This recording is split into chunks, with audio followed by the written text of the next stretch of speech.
Hello everyone. Today we'll be solving a question that was asked in GATE 2020, and the question is based on CPU scheduling. We have the two algorithms: shortest job first algorithm, and we have round robin scheduling algorithm. Time quantum of round robin is 4 millisecond, right?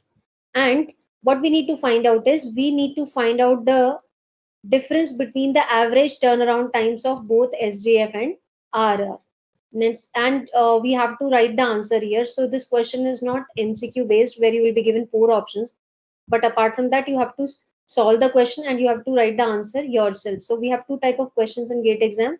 One is where you have the multiple choice questions. Another is where you have to yourself write the answer. Right? Now let's solve this question.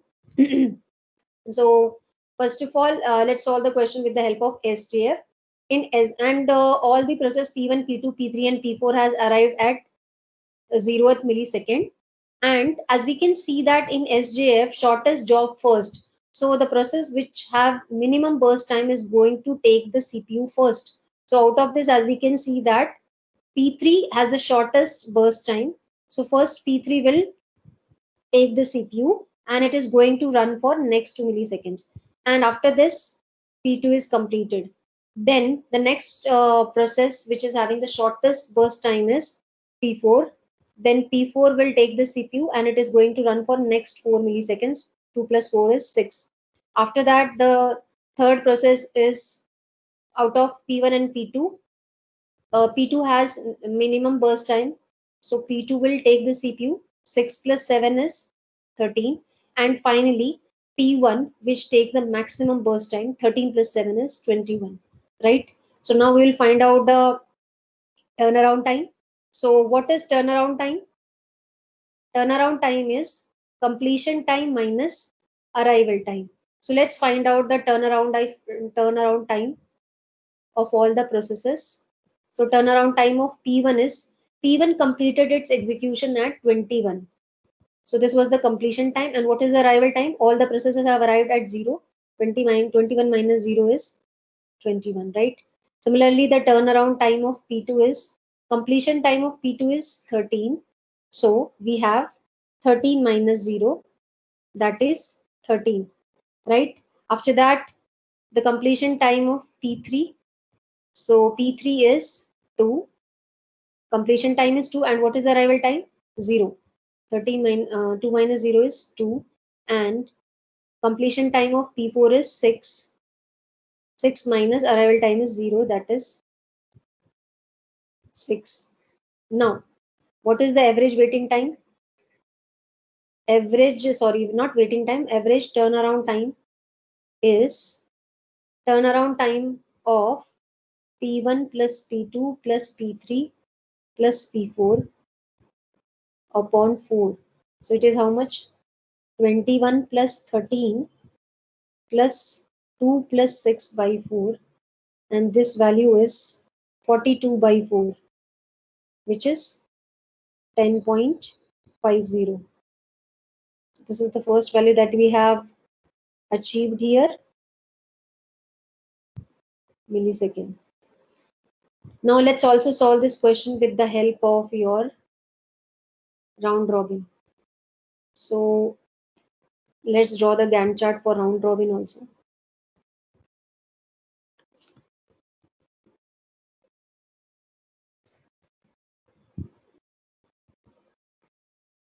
So as we can see here in this numerical, that if I talk about RR, the time quantum here is 4. So every process is going to run for a time quantum of 4 millisecond, and the processes are going to come in FCFS order. So the first process that is going to come is P1, then P2, then P3, and then P4. So first of all, P1 will occupy the CPU and it is going to run for 4 milliseconds. After that, the next process that is going to arrive is P2. So it has completed 4 milliseconds, remaining time is 4. Now coming to P2. P2 is also going to run for next 4 milliseconds. 4 plus 4 is 8. So the remaining time left here is 3. Now the next process is P3. So P3 has to means the time quantum is 4, but it has the burst time of only 2 milliseconds, so it is going to run for 2 milliseconds, right? And by the time its completion, it is this process is completed at its execution, so it will be no more there in the next sequence. So this process has completed its execution, right?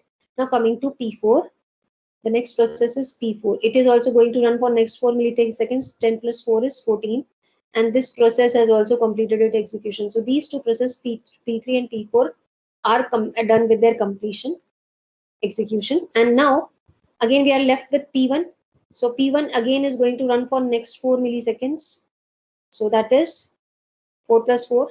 14 plus 4 is 18. So it has completed its execution now. And after that, finally, we are left with P2. And P2 will take the CPU now. And P2 is going to run for next 3 milliseconds. 18 plus 3 is 21. And P2 has also completed its execution. Now let's find out the average waiting time of all these processes. So before that, we find out the turnaround time of P1, which is P1 completed its execution at 18, right? And arrival time is 0. All the processes have arrived at 0th millisecond, 18. Similarly, for P2, it is 21. So 21 minus 0 is 21. Then for P3, it is 10. 10 minus 0 is 10. And similarly, for P4, it is 14. 14 minus 0 is 14, right? Now, what is the average waiting time? Average turnaround time is sum of all of them. So 18 plus 21 plus 10 plus 14 divided by 4. It is going to be 63 by 4, and the result is 15.75. So we have calculated the average turnaround time of RR, as well as we have find out the average turnaround time of SJF. Now let's see the question. The question is, we have to find out the difference between the average turnaround time of both SJF and RR. Now let's subtract it. So here, as you can see, we are given this average turnaround time of RR is 15.50, sorry, 15.75, and average turnaround time of this FCF, sorry, our SJF is 10.25. Just subtract them. So we have with us